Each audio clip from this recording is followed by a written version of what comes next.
Hi, boys and girls. Okay, today I'm sitting at my kitchen table. Today's Eli's birthday. So there's a happy birthday banner right behind me in case you're wondering. But what I wanted to do was just kind of a fun activity. This week's Bible story is Joshua and the Battle of Jericho. So we're going to talk about that in a few minutes. But before we do that, I want to talk to you about this month's fruit of the Spirit. This month's fruit of the Spirit is gentleness. And in this picture, boys and girls, you see a little tiny bird. Do you see that? And it's being held in someone's hands. Boys and girls, these hands are gentle hands. They have to be real soft and gentle. That's what gentle means.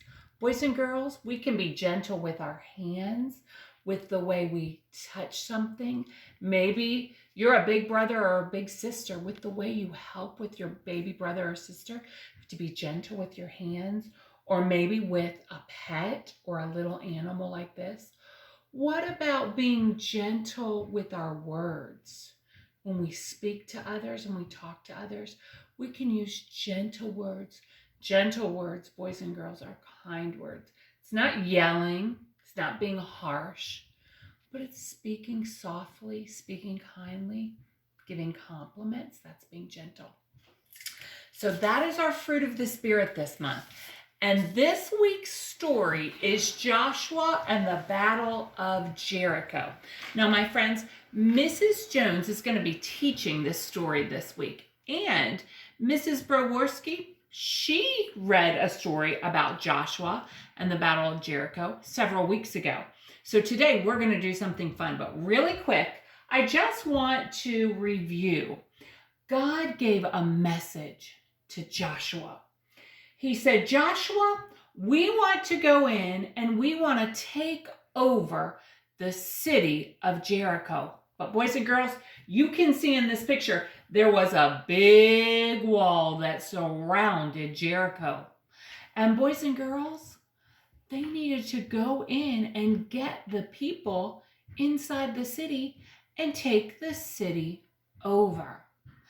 But God had a special plan. And boys and girls, it was kind of a gentle way to do this. They didn't go in there with all in battle and with their spears and their slingshots. But God said, I want you to listen to me. I have a special way for you to do this. These were the directions he gave. He said, I want you and your army to march around Jericho with the priests blowing their horns.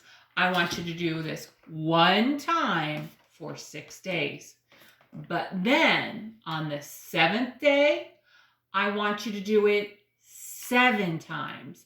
And when I give the sound, I want you to blow your horns and I want you to shout.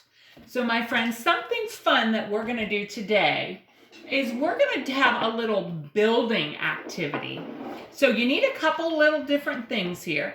I have some pretzels. I really meant to get pretzel sticks, but this is all Mrs. Hilsher had in her pantry, were these little kind of waffle pretzels. So I got these, got some marshmallows, and these are going to be like the bricks of the building. And then boys and girls, for the army, I got some little teddy bears. So boys and girls, let's talk again. And as we're talking, Mrs. Hilsher will be building. I'm going to use these marshmallows. Friends, it's fun to sometimes do this. You have to always ask a grown-up, but I'm just going to put these here. And I'm going to put some pretzels on top. So my friends, the people in the army, the Israelite army, they had to listen to God and they had to obey him. Because they could have gone in there and they could have tried to knock down those walls. Oh, Mrs. Hilsher's already knocked down one of those walls. And they could have gone in there and stormed in there. But God wouldn't have given them the victory because they didn't obey and do what God said to do. Boys and girls, maybe this would have been better with pretzel sticks. I don't know. We'll see. All right.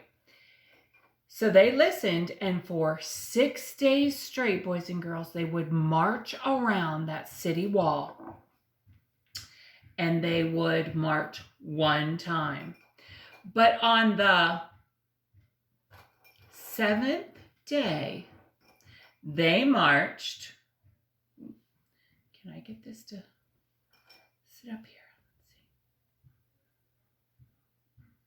I wonder, can I put these kind of here, lean these up here, so it sort of looks like a wall. Let's see. All right, I think I'm ready. So this are the walls. Whoop. This is the wall around Jericho. And boys and girls, I'm going to get my children of Israel, the Israelite army. And on day 1, how many times did they march around? They marched around 1 time. Day 2, they marched around 1 time. Day 3, they marched around 1 time. Whoop! Now that wasn't supposed to happen, boys and girls. Let's see, did I do it like this?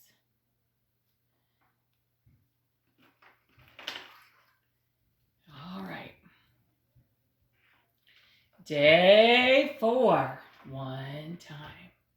Day 5, 1 time.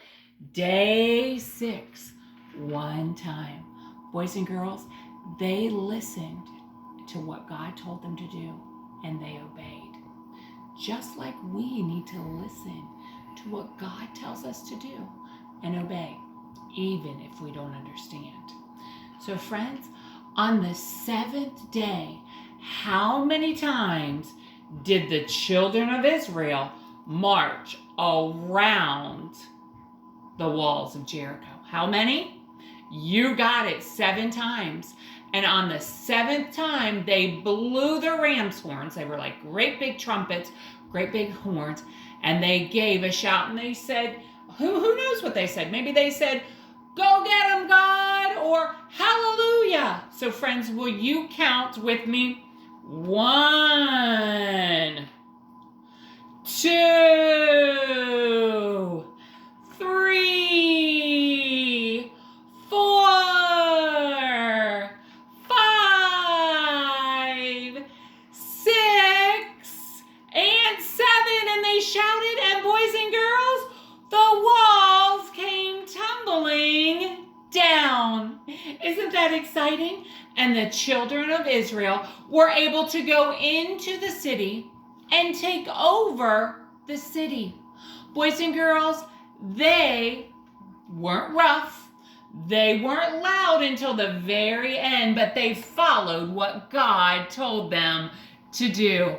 So friends, this was kind of just a fun activity to help us think about our Bible story, Joshua and the Battle of Jericho, the Walls of Jericho, that Mrs. Jones is going to teach this week.